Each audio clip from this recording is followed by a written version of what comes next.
New Entertainment, good morning Cavite, Philippines. At nandito tayo ngayon sa tinutuloy ni John Paul Morales here in Cavite, Philippines.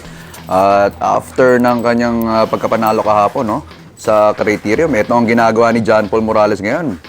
Medyo hinihimas-himas naman ang kanyang bisikleta in preparation sa kanyang mga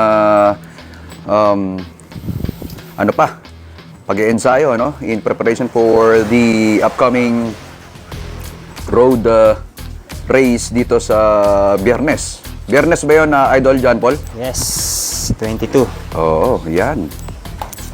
Actually, si John Paul talagang malinis sa bisikleta to, na kasama na natin to. Marami na ng instances na nakasama natin in the past ay ito mga ginagawa niya. First thing in the morning, saka after the recon ride before. At ngayon ay talagang medyo kahit papaano umuulan-ulan pa dito. Mahamog-hamog nga lang pala, no? Ano ba ang kahalagahan ng paglilinis ng bisikleta para sa mga newbie na gustong magkaroon ng mga mag-maintain pala ng bisikleta, no? Ano bang kailangan nilang gawin, Idol John Paul? Hindi, kahit ano lang, punas ano lang. Kasi yung mga pawis na yan, pag na-stuck yan, nagkaka-umido. Oo, umido, no? Yan yung kalawang sa mga aluminum, no? Oh, yan. Umido. Umido. Sa carbon, yan. Ano pala ito ka? By the way, hindi kasi narinig kanina Idol John Paul Morales yung live natin because naka-off pala itong ating receiver, no? So, ano upcoming events after these Philippine National Games nitong si John Paul Morales and the Navy team? Doon sa sa Iloilo. Dinagyang nga tayo. Oh, Dinagyang. Kasi ito yung Dinagyang Festival, isa sa pinakamalaking festival ng Iloilo yan, ano? Talagang most visited tong Iloilo just because of that particular religious event or religious ceremony, Dinagyang Festival. Mga sa January, ano? January.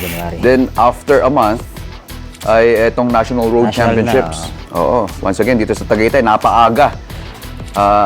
The last time na nagkaroon ng National Road Championship nung June, ano? So ngayon, medyo napapalapit. Ito po mga yan si John Paul, ano?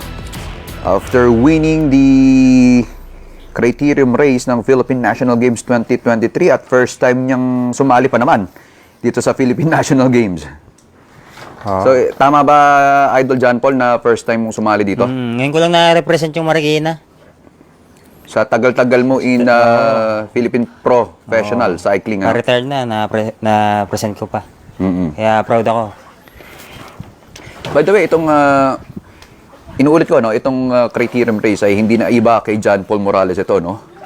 Lalo sa national level. In 2018 and in 2022, siya po ang kampiyon dito sa National Road Championships. And ito, pangatlo na to sa national level, itong pagkapanalo niya kahapon, no? Though this is still unofficial, ano?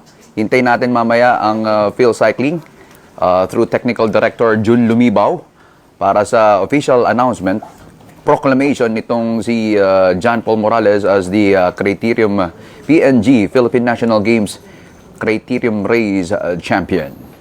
Ayan po ang bisikletang isasabak niya sa Biyernes, sa road race. It's a 178 plus kilometer road race, no? Dadaan ito. Actually, dadaan ito sa mga nasasakupan ni former PSC Chairman and now Congressman Eric Buhain. Incidentally, Congressman Eric Buhain is the Secretary General of the National Sports Association. At dadaanan po itong kanyang mga constituents, ano? At hope so na masilahin ng mga taga First District of Batangas itong entourage ng road racers sa Biyernes. Dadaan ito sa Balayan at Lian, Kalaka, Laurel. Yan. At pasok sa Sampaloc, labas ulit sa Tagaytay. So mahaba-haba yun, 178. Magsasawa sila dyan. Hope na makisama rin ang signal, Ila-live natin yan, live broadcast natin yung road race na yan sa Biyernes. So sa ngayon po ay mamaya-maya dadako tayo dito sa ongoing Batang Pinoy individual time trial na ginaganap dito sa TUWI ngayon, ano? Mga bata ngayon, about 14 to 15. At mamayang tanghali po naman ay ang Philippine National Games Women Individual Time Trial. Nakakalahukan din ni Jermin Prado, nila Phoebe Salazar, yan ang mga malalakas. Babantayan natin to. Maura de los Reyes, nabalitaan natin, ano? Maura de los Reyes. Kasi bawat rider ngayon ay meron lang dalawang events. So, tama ba, Idol John Paul? Dalawa lang. So, kung magkaroon man ng ngayon, itong si Jermin, most probably, itong si Altamarino, hindi na masasali sa road race to. Kasi, pangalawa na niya to eh. Kahapon, nag-criterium na siya at nanalo naman. Counterpart ni John Paul Morales ito sa women about sa Philippine National Games, ano? Itong si Altamarino. Kung titingnan nyo, yung mga under 23 ngayon na kino-cover natin sa National Road Championships ay makakalaban na nila talaga itong pagdating sa category na to, itong mga elite. So, ganito maglinis po mga kaibigan itong si John Paul Morales, ano, ng bisikleta, no? Simpleng ano lang ba, sabon lang ang ginagamit ko dyan? Wala akong degreaser eh. Nakalimutan ba? Oo. Hindi ako dala. Ayan po mga kaibigan, si John Paul Morales in the flesh at there your very nose. At mamaya-maya, anong oras ang mga pag-ensayo mo mamaya? Mga 9 siguro. Ano rurutahin mo ngayon? Bababa lang ako sa ITT. Bababa ka naman sa TUWI, no? Malayo-layo rin yan, ha? By the way,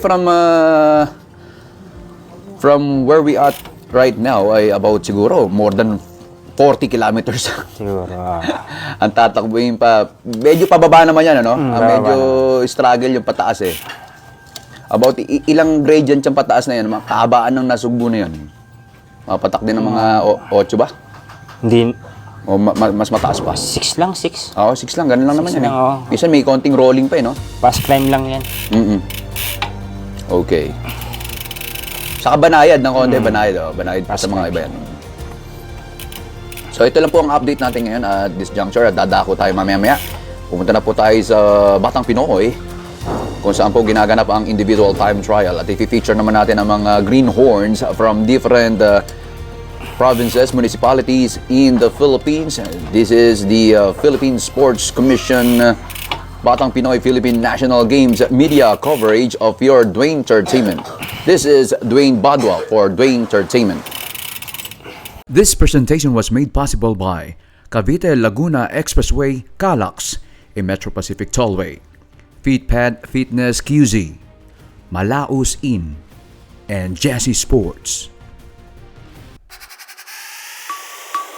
We won the Pilipinas 2020.